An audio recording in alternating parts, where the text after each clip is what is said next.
Malaikat itu di apa? Malaikat itu kan yo duwe pikiran. Terus iblis yo duwe pikiran. Sing padha-padha pikiran niku ya rada bener iblis. Pikirane to ya. Tapi nurute bener malaikat. Jadi umpama agama kanut pikiran ya bener iblis. Mergo cara berpikir iblis iku Adam ku sangka lemah, aku sangka api. Berarti keren aku. Nah cara pikirane malaikat wis ora mikir mbok mulya ndi dikongkon ya manut. Jadi agama ini sanad. Agama ini seorang lagi napa? Sanad. Sakjane cara tauhid ya keberatan. Aku ana istilah Baitullah ya keberatan. Wong Baitullah maknane omahe Allah sing takok. Allah manggon wirdi ning Ka'bah. Jadi kita harus ngikuti ulama. Dikatakan Baitullah itu nama penghormatan. Sesuatu itu mulia, maka disebut Baitullah. Bukan berarti Allah nempat di situ. Mergo Allah ndak butuh napa? Tempat. Jadi itu kan jelimet, Mang. Lagi-lagi yang tahu itu ulama. Masjid ya dikatakan Baitullah. Lah nek misale iki masjidé pangeran, malah nambah manani lucu. Masjidé pangeran. Jadi iki tempat sujudé pangeran. Nah, kacau kae. Tapi berhubung wong ra paham alhamdulillah demun iki masjidé pangeran. Jajal maknani bahasa Arab. Iki masjidé pangeran, maknani terjemah. Iki tempat kacau. Ini baru kayak bodoh, ora roh nek iku kacau. Jadi kacau. Ya mulane anut ulama. Jadi darani Baitullah apa dikatakan daleme Allah maknane apa idhofatut tasyrif. Napa idhofatut tasyrif maknane omah sing mulia sampai diistilahno daleme Allah. Kalau dalam ngaji-ngaji ulama itu agama ini dari awal unik. Allah melarang sujud kepada batu. Tapi kita sholat itu madhep Ka'bah. Kemudian juga ada batu. Makanya kita harus menanamkan bahwa semua sujud itu lillahi ta'ala. Dan soal ada arah, ya penting arah. Nggak mau arah madhep segoro kidul, repot. Jadi arah itu mau dipakai kesepakatan untuk menunjukkan kalau kita muslim, arahnya sujud itu ke Ka'bah. Tapi tetap sujud kita hanya lillahi ta'alanya karena Allah. Yahudi. Nabi nanti takut Yahudi. Muhammad, nak langit bumi itu sebenarnya hancur pas kiamat. Terus manusia sing mati mulai ini Adam sementara tidak kok endi. Jadi nak takut ngono mirip so. Mirip Yahudi. Nak mirip Sugair apa? Nak mirip Ngamure. Jadi agama ini selalu disoal pakai akal. Jadi agama tanpa akal ya iso berdiri, tapi kalau terlalu bawa akal itu ya repot. Ya makanya tadi itu pentingnya riwayat. Seorang lagi pentingnya apa? Riwayat. Makanya cara Imam Malik itu enggak suka sama agama di logika itu enggak suka. Karena nanti orang yang punya logika terus merasa lebih punya otoritas terhadap apa? Agama. Ya wis sesuai ngono agama iku angel oleh nerangno sampean tuh agama iku. Sampeyan saiki tak bedheki. Nabi Adam diusir kondi.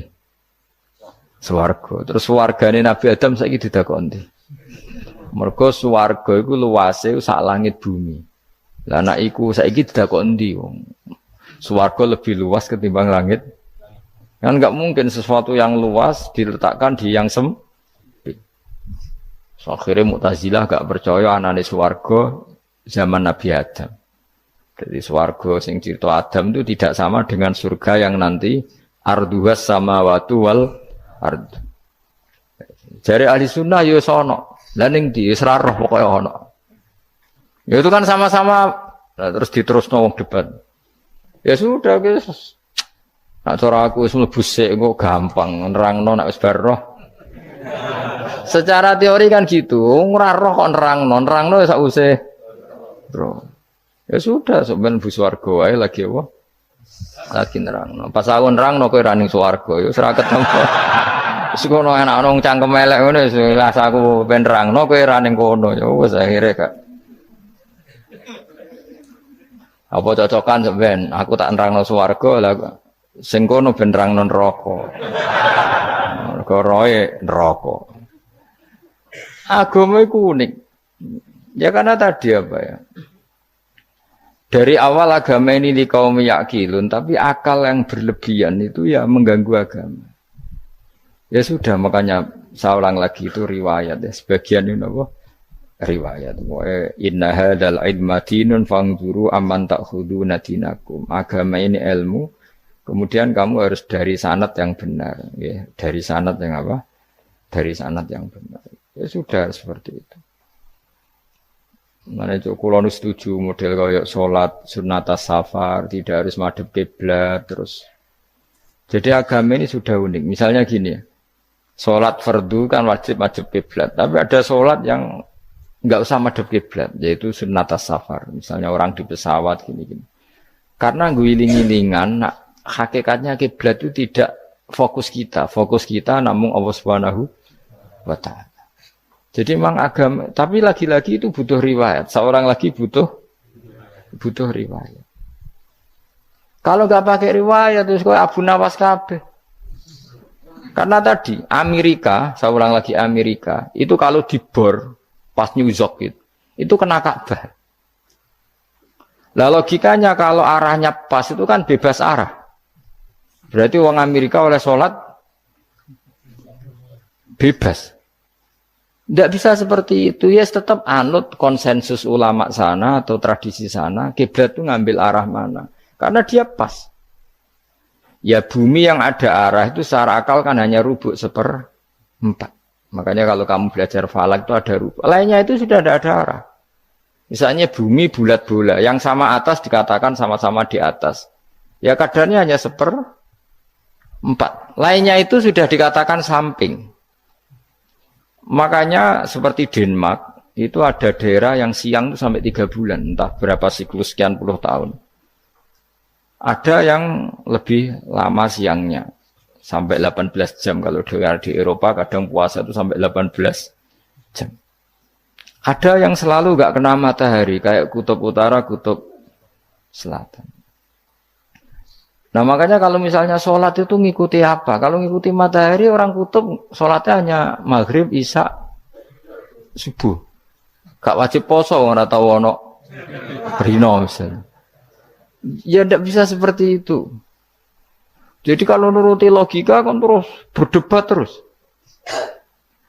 Tapi kalau nuruti rasa sebagai hamba. Orang kutub butuh sujud sama Allah. Orang kutub butuh loyal sama Allah dengan memperlakukan puasa. Ya sudah, akhirnya kita harus puasa. Nah, lalu kalau ukurannya matahari, mereka tidak punya matahari. Memangnya puasa itu penyebabnya wujudnya matahari, apa penyebabnya loyalitas sama Allah Subhanahu wa Ta'ala? Loyalitas. Kalau penyebabnya matahari, ya berarti kalau nggak ada matahari, nggak usah apa? Tidak usah seperti itu cara berpikir, makanya ngikuti ulama. Karena ulama yang tahu tradisinya Allah dan Rasul. Ya seorang lagi ulama yang tahu tradisinya Allah dan Rasul. Meskipun ya kadang saya enak dewe ulama. Mergo ya kadang ya mau kalau bolak-balik ngomong gak diterang nombek cangkem elek ora paham-paham. Makanya masyhur itu ada kiai di debat sama orang rodok PKI. Pak Kiai, kalau setan dari api masuk api kan biasa. Terus susahnya apa? Mau materinya dari api. Terus Kiai itu mek lemah, sawurna raine. Loro cung, nggih sakit. Jare wong kok lemah, kena lemah kok loro. Karena serak kena diterangno. Manusia materinya kan dari tanah, berarti kena dipendem urip-uripan. Piye ya? Ya loro ya, lha ya jare kok lemah kok dipendem ning lemah kok. Karena dijelaskan pakai lisan yang baik, gak paham-paham. Sebenarnya kita ini ingin selalu baik, tapi ada orang-orang diterangkan cara baik-baik itu. Wah, kayak misalnya ono wong kondo, Gus kula niku bojo kula cerewet ngene-ngene, apike kula pegat dicereweti bojo mbek diarani duda lara ndi? Oh lara diarani duda isen. Kue payu rabi dicereweti, ambek ra payu rabi jomblo, sakit mana? Sakit distatuskan jomblo. Malah kena dicereweti sabar prestasi baru. Mesti wong ku diwolak-walik. Lah nek jar wis kula tak malan kula seneng mbek Imam Syafi'i. Kowe dirasani wong ning ngarepmu, diomongi, ambek dirasani seneng ndi? Seneng dirasani cara kowe. Jare Imam Syafi'i bukti ke wibawa, buktine ngomong ning ngarepmu ra wani. Jadi Imam Syafi'i itu rileks urip. Ya Aba Abdillah, orang yang tadi muji-muji jenengan itu kalau di luar maki-maki jenengan. Jadi alhamdulillah. Kok bisa itu kan bukan pengkhianatan. Berarti saya wibawa. Di depan saya enggak berani itu. Wong iku sowan Imam Syafi'i ya cium tangan ya hormat. Tapi setelah di luar menghujat. Singkat cerita dilaporkan ke Imam Syafi'i. Orang yang tadi nyium tangannya jenengan itu di luar ngerasani jenengan. Jadi Imam Syafi'i alhamdulillah berarti aku wibawa. Mendengarku rawani. Ya dianggap enteng saja. Terus ada orang misoi Ja'far Shadiq. Sayyid Ja'far Shadiq itu Sayyid putune Nabi, orangnya soleh alim, gurunya Abu Hanifah. Di antaranya gurunya Abu Hanifah itu Sayyid Ja'far Shadiq. Itu kalau dihujat orang diomongin ini. Dimaki-maki. Sampai ke rumah. Pas mau masuk rumah, kamu masih ingin maki-maki saya? Iya. Tak tunggu sampai selesai. Setelah selesai, sudah, sampun, sudah. Masih emosi orang, sudah. Kamu misoi saya berdasar apa yang kamu ketahui. Yang tidak kamu ketahui lebih banyak, maka saya tunggu. Besok izin. Izin sampai terus ketika ditanya, kenapa engkau sabar ketika jenengan saya pisui? Orang ini akhirnya tobat, mencium tangannya, mencium lututnya. Jawab saya Ja'far Shadiq ini. Aturahu tu'sokurhan, aturahu yu'sokurhan. Kowe ora ngrafaham kalimat itu, tapi tak terangkan ben dadi wali. Kowe roh pangeran. Ya tahu. Sing durakani pangeran tuh banyak enggak? Yang maksiati pangeran tuh banyak enggak? Banyak. Lah yung pangeran sing di langit bumi wae dimaksiati, apa meneh trimo aku. Akhirnya terus jadi orang-orang soleh itu cara berpikir itu di luar kapasitas kamu. Apa ya? Mereka itu hanya Allah, taunya itu hanya Allah. Aku kan enggak egois, harga diri. Mana ada agama berdasar harga diri itu kalau dalam bahasa Arab disebut hamiyat al-jahiliyah itu gengsi nopo? Jahili. Makanya ketika saya berkali-kali cerita itu, ada seorang ulama dipanggil tetangganya, Nom. Setelah sampai situ, sudah kembali saya tidak butuh kamu. Setelah sampai rumah dipanggil lagi, sudah kembali lagi sampai 3 kali. Ulamanya tetap ceria, tetap nyaman. Ketika ditanya, kenapa engkau tetap nyaman? Wahai pemuda, kamu itu tetangga saya. Kata Allah dan Rasul, nak kue iman be Allah Rasul, kon ngapii tonggo, kon ngundang aku ya teko. Ya seneng nuruti perintahnya. Ketika kamu nyuruh saya kembali, ya saya kembali. Memang itu keinginan kamu. Kue tanggaku, aku kon nurut bek tonggo. Aku ra urusane bek kue. Aku mau nyaman bek perintahnya. Oh, nangis pemuda tadi itu tobat. Kalau kamu kan warga diri, orang kok dipimpong. Nes gak bakat wali blas. Ya. Jadi orang dulu itu nyaman. Karena yes pikirannya namung Allah Subhanahu wa ta'ala. Umar bin Abdul Aziz itu termasuk khalifah paling soleh setelah periode sahabat. Itu mau kapundhut itu sewantai. Ketika keluarganya menangis, kenapa kamu menangisi saya? Ya karena engkau mau mati. Memangnya kalau mati mau kemana aja? Ila khairi madhubin ilaih, ke zat terbaik. Terus aku mbok kon urip awar kowe gak jelas iso ngrumat aku ta ora. Ana Allah malah jelas. Saiki apik ndi urip mbek wong ora jelas sampai sing jelas. Ya wis kapundhut. Kowe kan gak mati ku wedi. Dosane akeh. Lah mungkin nek urip terus ra dosa apa to ngene. Mung gaya tok asline. Dosa kula cek kathah Gus kok mati terus. Ya malah apik mati biar dosa meneh. Biasa wae nek ape mati biasa karena potensinya kamu urip suwi ku dosane apa taat meneh. Ya jawab. Potensine. Dosa meneh apa taat meneh? Apa ya dosa ya taat. Terus pas mati pas taat atau pas dosa? Ya ora usah ngono biasa ya. Ape mati ae matur pangeran Gusti nak saene mati nggih. Mati mawon nak saene urip nggih. Urip mawon Gusti semua anut jenengan wis. Zaman kula urip sing ngrumat nggih jenengan mungkin sampun mati bisa ngelola nggih napa? Jenengan pun donya sing ngurusin jenengan. Kan sebenarnya kalau kita berpikir gitu kan nyaman. Zaman kamu hidup yang mengendalikan jantung, paru-paru, oksigen juga Allah. Dan kamu nggak tahu caranya, tahu-tahu hidup. Tapi setelah mati dikubur kamu iskal. Lalu sistem pernafasan saya gimana setelah saya mati? Memangnya zaman yang dunia kowe roh. Oh karena ada oksigen. Nah, terus oksigen wujudnya karena apa kowe ya ora roh. Oksigen dari zat gini lah zat iku kok sapa ya ora roh. Mau gaya tok ngomong mau tetep akhirnya ora roh. Lan kadang kula gawok mbek wong goblok wis ora roh kabeh dari awal mau alam semoga gak usah nerang.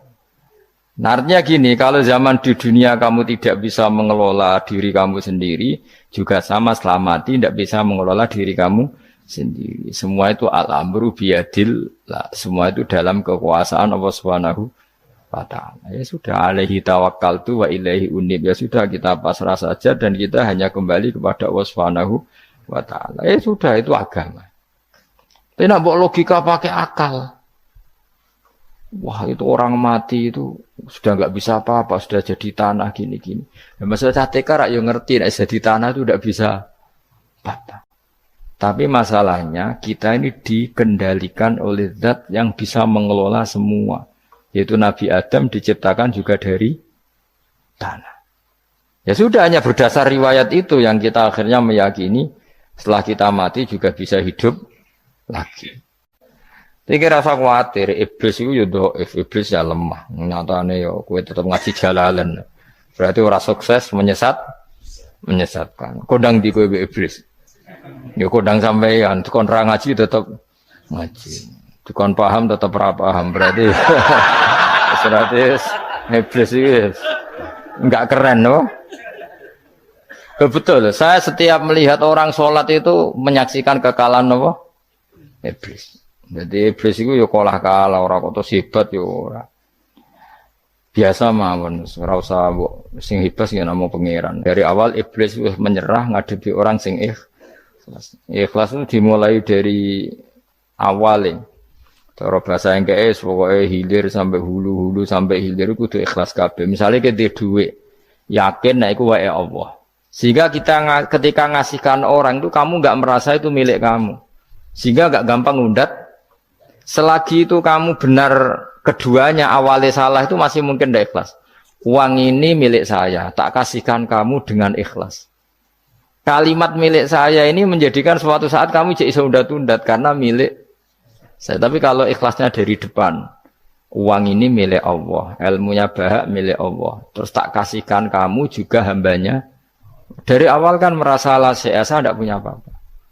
Tapi selagi saya ikhlasnya hanya separuh. Ilmu saya tak kasihkan kamu karena Allah, berarti masih potensi enggak ikhlas ya. Jadi kalau ngelatih ikhlas itu harus dua-duanya. Kamu punya uang milik Allah, punya ilmu milik Allah, punya jabatan milik Allah, kemudian kamu kasihkan sesuai perintah Allah, itu lebih mudah ikhlas karena la haula wala quwata illa billah. Selagi masih separuh saja salah, itu potensi berikutnya juga ikut salah. Misalnya aku ngurmat yatim kok ikhlas, duitku tak kena. Kata duitku itu menjadikan suatu saat. Dulu tak rumat, saiki jebule lali aku. Tapi kalau alhamdulillah saya pernah digerakkan Allah ngurmat yatim dengan milik Allah juga. Sehingga kita sekedar pernah melakukan ketaatan ini senang. Enggak penting berikutnya anak yatim ini nanti peduli kita apa enggak, enggak penting. Yaitu ikhlas ya. Ikhlas itu sesuatu yang semuanya lillahi ta'ala. Ya, inna sholati wa nusuki wa mahyaya wa mamati lillahi rabbil alamin. Masyhur itu khilafnya ulama. Apakah malaikat itu termasuk umatnya Kanjeng Nabi Muhammad sallallahu alaihi wasallam? Ada ulama yang mengatakan cara pandang Nabi diutus itu untuk mensolehkan yang tidak soleh atau mensolehkan yang potensi tidak soleh. Kan orang itu ada dua. Ada yang memang tidak soleh disolehkan. Ada yang potensi tidak soleh. Sebetulnya sudah soleh, tapi potensi juga tidak soleh. Terus disolehkan. Nah, malaikat ini kan tidak berpotensi maksiat, sehingga agak butuh nabi. Seorang lagi, malaikat itu kan nggak mungkin nggak soleh, selalu soleh. Berarti nggak butuh buat nabi. Itu cara pikiran Imam Suyuti. Sehingga dia mengatakan Quran itu memperingatkan semuanya kecuali malaikat. Karena malaikat tanpa diperingatkan sudah soleh. Tapi kata ulama yang lain tidak seperti itu. Malaikat tetap senang sebagai umatnya Rasulullah Shallallahu Alaihi Wasallam karena butuh status tasyrif. Tasyrif itu keren. Nanti ditakoki kowe melok kelompok isopo, melok kelompok Kanjeng Nabi Muhammad Shallallahu Alaihi Wasallam. Sehingga kalau nanti ditanya Allah, mimman anta misalnya, min ummati habibika Muhammad, itu keren. Kayak termasuk umatnya kekasihmu Nabi Muhammad Shallallahu Alaihi Wasallam. Lalu kamu ngikuti apa? Yo min aksani kitabik, mengikuti kitab terbaikmu ya Allah. Sehingga mereka ikut umatnya Nabi bukan karena disolehkan, tapi karena tasrif, satu kehormatan. Itu yang diikuti ulama. Tradisi kita ahli sunnah ngikuti yang pendapat itu. Ngikuti bahwa malaikat pun suka dikategorikan umatnya Kanjeng Nabi Muhammad Sallallahu Alaihi Wasallam karena nambahi tasrif. Nambahi apa? Tasrif. Masyhur itu Imam Suyuti dalam hal ini kita ngikuti ulama mayoritas, bukan ngikuti yang ini.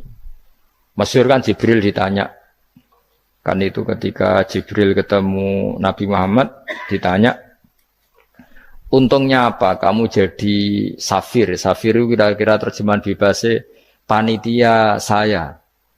Jibril itu kan ya jauh dari langit turun bumi, dari langit itu kan jauh. Terus kamu untungnya apa? Karena Jibril itu tahu betul peristiwa yang pernah dilakukan Allah. Yaitu kayak apa malaikat yang di langit bisa diusir karena kesalahan tertentu. Malaikat yang sok suci kayak siapa itu Harut Marut juga dihinakan seperti itu.